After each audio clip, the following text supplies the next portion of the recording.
والصلاة والسلام على أشرف الأنبياء والمرسلين سيدنا ونبينا وحبيبنا وقدوتنا ومولانا محمد صلى الله عليه وسلم. Assalamu alaikum wa rahmatullahi ta'ala wa barakatuh. Respected brothers and sisters in Islam, first we thank Allah subhanahu wa ta'ala once again. Allah has afforded us and granted us the tawfiq and the ability to perform our Maghrib Salaah wal Jama'ah, alhamdulillah. So Rasulullah sallallahu alaihi wasallam said in one hadith, the narration that man alif al-masjid alifahullah, that indeed the one who loves the house of Allah, the masajid, Allah will love the person in return. So we ask Allah to grant us the love for the masajid, that whenever we hear the adhan, let us run and let us be in a hurry to perform our salah in the masjid. We ask Allah to accept and grant in sincerity. Ameen Rabbal Alameen. This evening, beautiful hadith narrated by Abu Darda radiallahu anhu, where he says, قال رسول الله صلى الله عليه وسلم ما من يوم وليلة إلا لله من يمن به على عباده. Abu Darda radiallahu anhu narrated Rasulullah sallallahu alayhi wasallam says that indeed every day and every night, every second of every day and every second of every evening, Allah bestows blessings upon His servants. And there's not a second. Imagine if you ponder over the ni'mas of Allah subhanahu wa ta'ala and try to enumerate, it is something impossible. That's why Allah makes it clear in the Quran. وَإِن تَعُدُّوا نِعْمَةَ اللَّهِ لَا تُحْصُوهَا.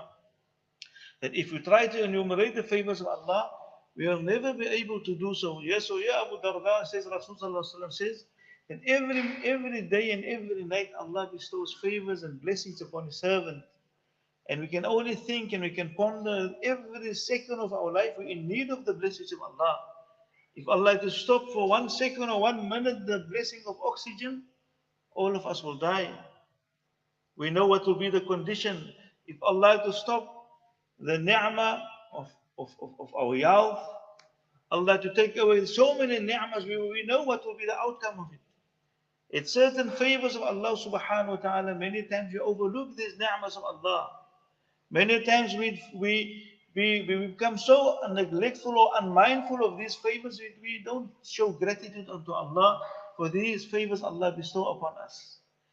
But then Abu Darda radiallahu anhu, he says that Rasulullah sallallahu alaihi wasallam went further after Rasulullah sallallahu alaihi wasallam now explained to them that every day Allah's blessings and every day Allah's treasures and Allah's favors is descending upon us. And we know that one narration mentioned, just to give us an idea of the treasures of Allah subhanahu wa ta'ala, he says that if every person from the time of Nabi Adam until the end of time, till the last person to come and ask Allah for their needs, Allah will give all of them whatever they desire of this dunya without it decreasing any of the treasures of Allah subhanahu wa ta'ala. It's like dipping a needle into the ocean. Whatever comes out of the ocean on the needle of water, that is how little it decreases. Nothing it decreases from the treasure of Allah. So then Abu Darda radiallahu anhu says that Rasulullah sallallahu alaihi wasallam continues. And he says, وَمَا مَنَّ اللَّهُ عَلَىٰ أَحَدٍ مِّنْ عِبَادِهِ أَفْضَلَ مِنْ أَن يُلْهِمَهُ ذِكْرَهُ. And from the numerous bounties and ni'mas and favors Allah bestow upon His servants, the greatest ni'mah, the most virtuous and blessed favor Allah can give any person is when Allah gives him أَن يُلْهِمَهُ ذِكْرَهُ. Is when Allah inspire that person to make the dhikr of Allah. So the dhikr of Allah is a blessing from Allah. And that's why Rasul sallallahu alaihi wasallam's one narration, and from amongst the greatest ni'mas of Allah, four from amongst the greatest blessings, better than this dunya and the akhirah, it is the ni'mah of being able to make the dhikr of Allah. To make the dhikr of Allah. A few weeks ago, I think Sheikh mentioned and stressed the importance of how we should utilize our time, especially our free time. And all of us now at this time of the year, we'll find there's many free time. Many of us will be enjoying sleeping late, and many of us have time on our hands. And this is one of the things we should try and bring into our holidays, where we make time for the dhikr of Allah subhanahu wa ta'ala.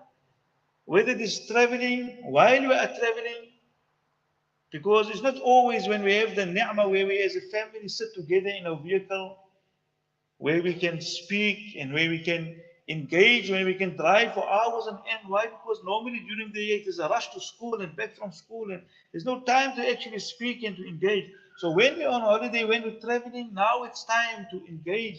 And while we're traveling, we should try to bring in the dhikr of Allah.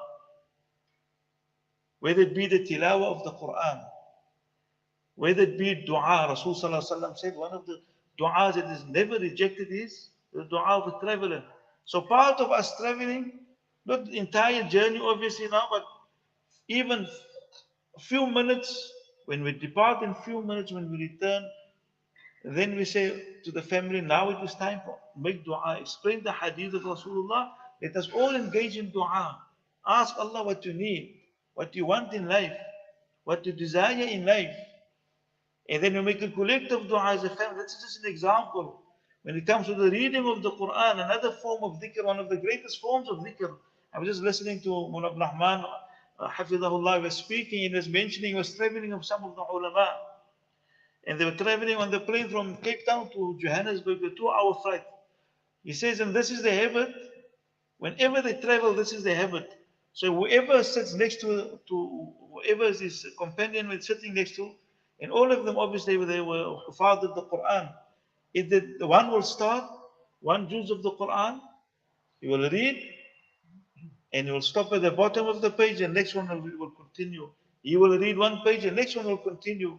And he says that one of the shuyukh, his wife was with elderly people. Sheikh Habib Umar Hafidullah and his wife, and his son was with, so they were sitting three in a row. So the wife read the Quran, she read the first page, and now sometimes your son, or especially for us, many of us memorize the 30th juz. So the father and mother, the son, let us read first page of Surah Amma, then now the son, you read the second page out of memory. Then the wife take the Quran, she can read from memory the third page. And then the father starts again with the next page. And this is how they carry on from Joburg until Cape Town on the flight, without speaking one word except that they were reading the Quran. And every journey, said every journey, this was the routine. And this is, he found most beautiful part of traveling with the awliya of Allah subhanahu wa ta'ala, how they utilize the time. How they would utilize the time. I always make the example of this one person in Cape Town. He was sitting in traffic.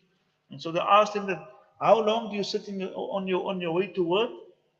When it's peak hour and when it's no peak hour. When there's no peak, he says, when it's peak hour, it takes me about 500 subhanallah. And when there's no peak, it takes me about 100 subhanallah. So imagine how he utilizes his time. So the dhikr of Allah, and that's why Allah in the Quran mentions فَذْكُرُ dhikran kathira.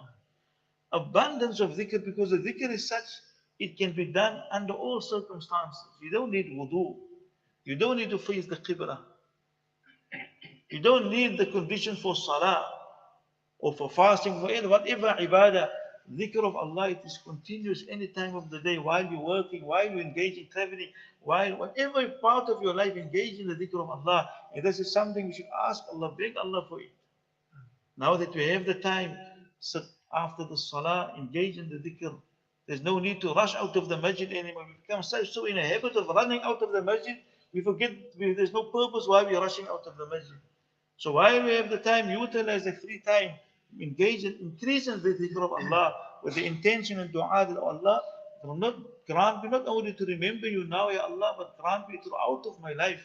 Let me be of those who will have a lisan and dhakira, those who will have tongues will be moist with always with the dhikr of Allah subhanahu wa ta'ala. So we ask Allah to give us a tawfiq and understanding. Wa akhiru da'wan alhamdulillah. Subhanallah.